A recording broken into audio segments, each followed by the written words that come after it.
We live in an urban age. Cities take up 2% of the landmass, host 50% of the global population, generate 80% of global GDP, but also produce 80% of global carbon emissions.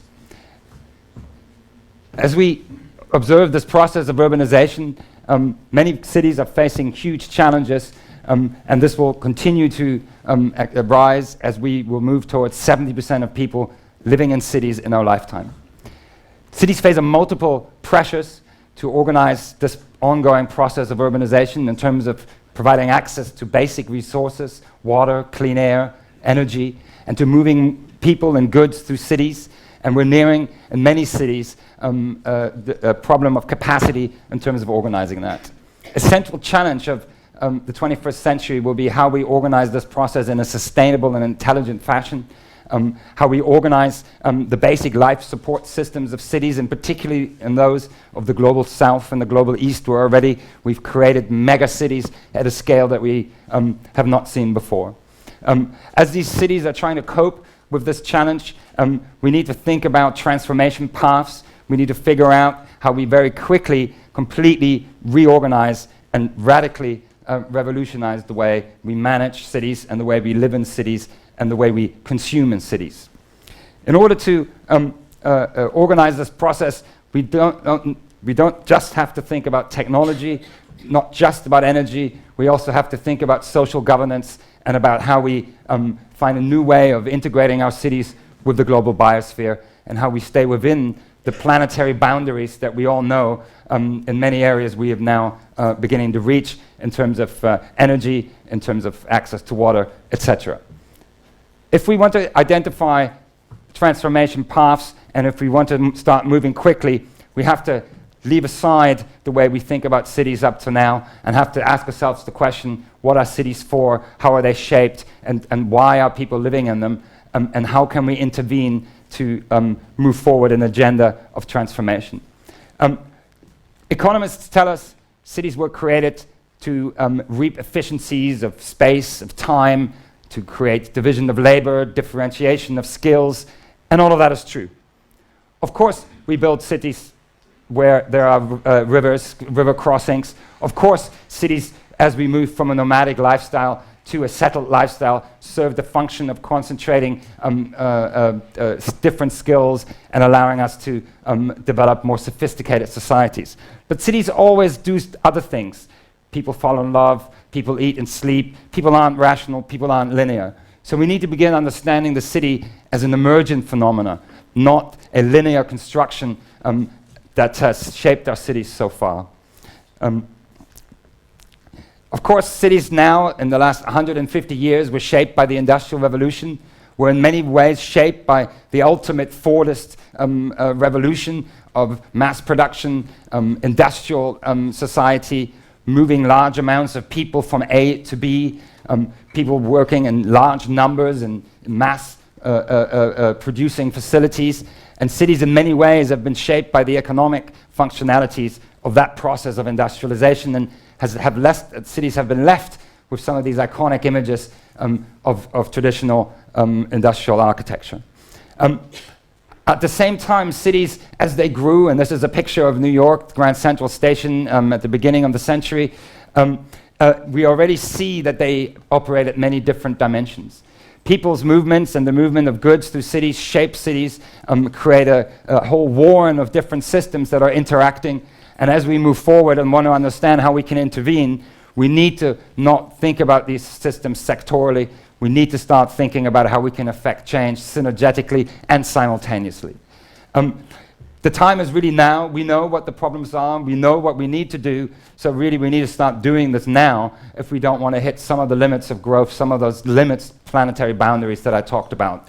And clearly this will mean weaning ourselves off what I call the petro-industrial automotive complex, a way of organizing energy that is in essence subsidized, that produces really unlogical systems and that have shaped our cities in a way that they are now more dominant than our needs that should really shape cities.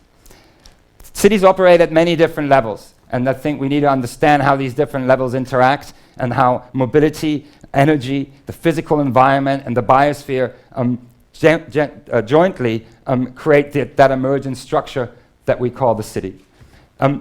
One important aspect of this is that as we're moving into the postmodern city, the city in itself, the physical core of the city, is much smaller than the actual footprint of the city.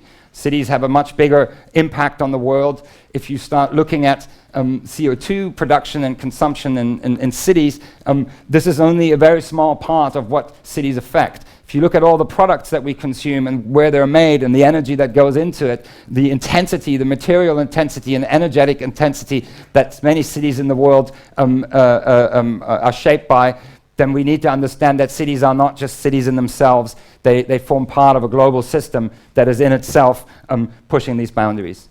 At the same time, we also understand that we can't just look at energy systems separately from other systems. The combination of mobility and energy is a key interface that we need to look at, but also the triangle between our physical infrastructure, the mobility systems that we use to move things around, as well as the energy systems, are interlinked, and we will need to think through how we design new systems that take account of those interlinkages. I want to spend a little bit of time of drawing out how cities have been shaped over the last 150 years by looking at mobility. Mobility became obviously more important as we try and create more economic growth.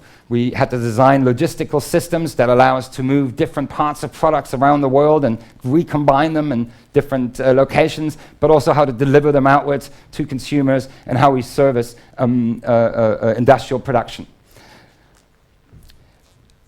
The car has really been the most hegemonic influence of cities in the last 100 years. If you go back to 1912, a famous German architect wrote a book called Electropolis. In 1912, we had just begun to electrify our trains, to start having electric elevators, and there was a big vision of the new electric city that would emerge, that would revolutionize the way cities were designed. And then something very strange happened. We found oil. We found oil and we invented the car. And all of a sudden, all those visions were out of the window, and we then redesigned our cities, really not to house us, but to house the privately owned, fossil-driven automobile, creating a global value chain and consumption chain that to this day really dominates our entire industrial existence. If you look at the design of the car, it was originally designed to service interurban and semi-rural transport in the United States. It was never designed to actually provide mobility in cities. There is no reason why we should drive around in a city where we cannot drive faster than 50 kilometers in any case in a car that weighs 3 tons and can drive 250 kilometers an hour. It is nonsense. The car, apart from energy and environmental issues, is in itself an extremely inefficient way of organizing mobility. 90% of cars are stationary 90% of the time. 80% of cars on their trips are trips with just one person in them. The material, the energy, the space that is being consumed by these cars, even when they're standing, the space in cities that we could use much more productively, the capital that is locked into these vehicles and that is not utilized 90% of the time is wasted. And this is simply not a system that we can continue operating if we want to keep growing, if our cities keep growing. And if you look at cities such as Shanghai or Mumbai, it becomes entirely obvious that we cannot replicate in these new megacities the form of development that we have taken here in the West. There's simply not enough space to give everyone in Mumbai a car. But what the car has also done is it has shaped our cities physically. A car traveling 50 kilometers an hour uses 150 square meters of space. There's a lot of space that is reserved in cities that is not used apart from the parking place, and we need to rethink how we organize that.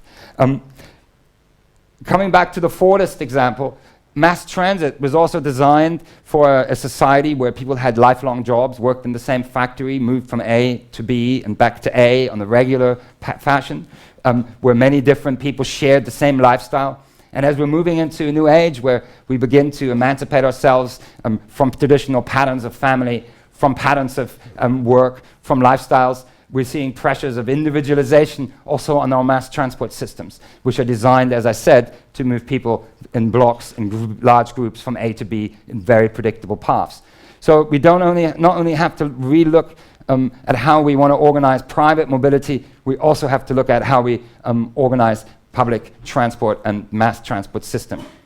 The car is an asocial medium, and we need to find ways of bringing personal automobility into a wider public transport environment in order to continue being able to provide the kind of mobility that we all want in all of the cities of the world.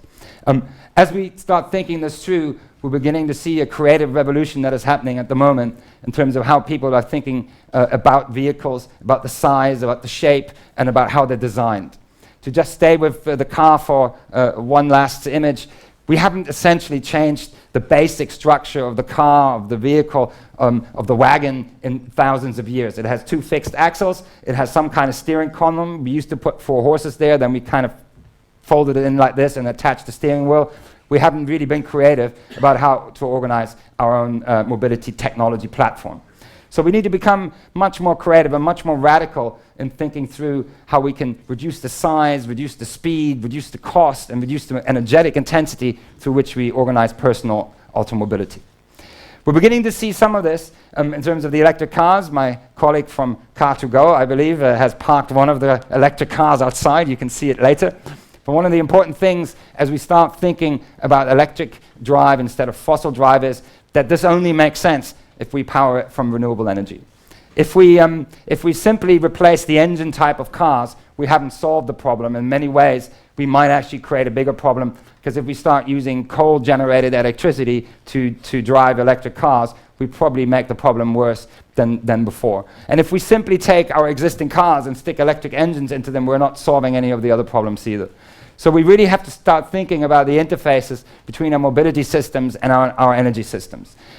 We need to start thinking how we link urban decentral renewable energy systems to building energy management, to decentral mobility systems in cities that allow you to charge your electric bike, to charge your small electric vehicle directly off your house. We need to position the development of electric engine systems in the context of trying to move towards a 100% renewable energy economy. So it is vital that as we try and change our mobility systems, we also change our energy systems. And one of the big questions is whether we want to replicate what we have done so far, which is to create large centralized energy systems which produce energy in very large facilities, requiring very large grids that then or power lines that transport energy from A to B over long distances at immense cost. Or whether we can design decentral energy systems in cities, reap the energy efficiencies that we know we can reap. Up to 40% of our energy currently we could simply save by using technology, materials, and building techniques that we already know. So what we're trying to do at the center that I work at is to try and build a mini intelligent city of the future, where we try out how these components can interact intelligently. And we start doing that now, rather than writing another report, waiting another 10 years, doing another study, because you only learn by doing. You see here a vertical wind turbine that we have constructed jointly with the Berlin University, which we've been installing all of our campus. And the interesting thing is, as we bring up these renewable energy systems, can we use electric batteries of electric cars as a buffer medium for volatile renewable energy? In Germany, specifically, since we've switched off our nuclear power plants, we have an issue of generating quite a lot of renewable energy. But the problem with wind and solar is you have to take it when it comes, unless you want to switch off the wind turbines or cover your photovoltaics, if there is no current need for that energy. So the big challenge as we want to move way beyond 20% renewable is how we create reservoirs for storing electric energy from renewable energy sources, so that we have it available when we need it. This is a key feature, and this shows how the evolution of these systems is tightly coupled, and we need to think through how we can organize that. The other aspect that we need to keep in mind always is that cities are made up of people, and people move around in different ways, have different interests, and we're generally seeing a huge shift away from the car as a status symbol, away from sort of linear, mass organized transport, etc., and more individual forms of transport. If you survey people between 15 and 25 all over the world, there's a massive drop in interest in the car. In Berlin, we now have 50% of households that do not own a car, a 7% drop in the last few years. This is a bit more than this has gone a bit further than in other cities in Germany, but if you look at the numbers of new car registrations amongst young people, these have been dropping dramatically over the last few years. So the question is, how do we react to that? How do we design a multitude of different platforms and technologies that can fulfill what different individuals want to do? Some might want to hang on to their sports car, and they might want to have an electric sports car, and of course, we can't forbid people. We need to, I don't think we can solve this problem through regulation, but others might enjoy these kind of vehicles, and so we need to find ways of how these different platforms can coexist. We need to also look at non-motorized transport. And as we bring out bike sharing and other programs, more and more segments of the population are looking at bicycling, and the advent of the electric bike, the pedelec, will give us much more flexibility in terms of organizing personal mobility in the cities with 2 wheels, with 3 wheels, but small, flexible, light, cheap, and not requiring a lot of energy. And we believe that this is driven as much by the question of energy as by the question of people's lifestyles and the pure fun that some of these vehicles can be to drive. We also need to think about the next generation. Already we're seeing an interest, much stronger interest in owning a smartphone than a car, and we need to figure out what types of mobility products is the new generation in the next 10, 20, 30 years going to consume, because some of these systems that we're building will have to last 50, 60, 70 years, and if we lock ourselves into the wrong systems, then we have a problem later on. We also need to look at how we take these two different sectors, mobility and energy, and how we fit it together with the infrastructure of the city, with the built environment, with the physical reality of the city, and with the way we live and house it ourselves. We talk a lot about car sharing. We talk about not owning a car, but using it. We talk about bike sharing. You're beginning to see the same phenomena in terms of how we organize residential life in cities. In Berlin, in the last couple of years, a 600-strong collective has bought a piece of land next to Potsdamer Platz for 15 million euros and is now planning a 125 million euro redevelopment, 500 residential units, entirely financed through a collective and private investment from a large group of people who decided they wanted to create affordable living space in the center of Berlin. So we see this happening just as much in the field of habitation as in mobility. What we're trying to do in Berlin is we're trying to build a mini city of the future as a piloting demonstration campus, but also to show people what the future can be like so that we can learn from the future and we can try these things out and we can take those impulses that we see in the visions of the future and insert them into the development processes that we're conducting right now. This is the campus that we're developing. It is originally a gas storage distribution site that was built to both create gas from coal and then store it in these large gasometers, and it was used to drive the street, to power the street lighting in Berlin. But it was been lying fallow for the last 20 years or so, and is now being redeveloped as a campus that is to be driven entirely by renewable energy and powered by renewable energy, combining wind, solar, biogas, combined heat and power, as well as a deep geothermal project that will go down to 4,000 meters with the aim of actually generating electricity and not just exploiting the heat coming out of the earth. At the same time, we are running a pilot project in Berlin with about 100 electric vehicles that we operate in a car-sharing system, and we're currently now moving to trying to figure out how we can power those cars with locally installed renewable energy sources. This entire campus, in that sense, is a microcosm of how we have to redesign our cities in the future, and we work with a multitude of partners, both public and private, and trying to understand how we can fit these systems together and how we can also create business models that allow us to bring these innovations out into the marketplace, because one of the big challenges that we will face in this transformation path is also how we distribute the costs between the individuals, between society, between governments, and between industrial companies, and how we mobilize the investment that's needed to move us from a system state A to a system state B. We know system state B is possible, but we don't quite understand yet how we can organize that transformation process and how we distribute those transformation costs, those switchover costs, moving from one system state to another. We developed this campus to try that out in particular, to look at what type of business models we can create, and also to create a space for people to envisage the future, to see how their lives might be changed, and what kind of systems, not just technological systems, but social systems we need to design to bring this forward. And in particular, as I mentioned, the key question is, can we interface these very important mobility and energy systems? Here's a fleet of electric cars that below a solar mover, which turns with the sun, and thereby creating a much higher efficiency of the solar array. It has a large-scale battery underneath it, and we're currently looking at moving electricity between the cars and the battery and the solar panel. We have also included a large trial area for charging infrastructure. One of the interesting things, if you look at this is how uncreative we are. This is an electric charging point. It looks just like a gas station. Even the nozzle looks like a gas nozzle, and the electric charging outlet is where the gas tank used to be. I'm sorry, surely we can be more creative, and one of the big insights that we had from our first phase of our project was, this is not how we're going to do it.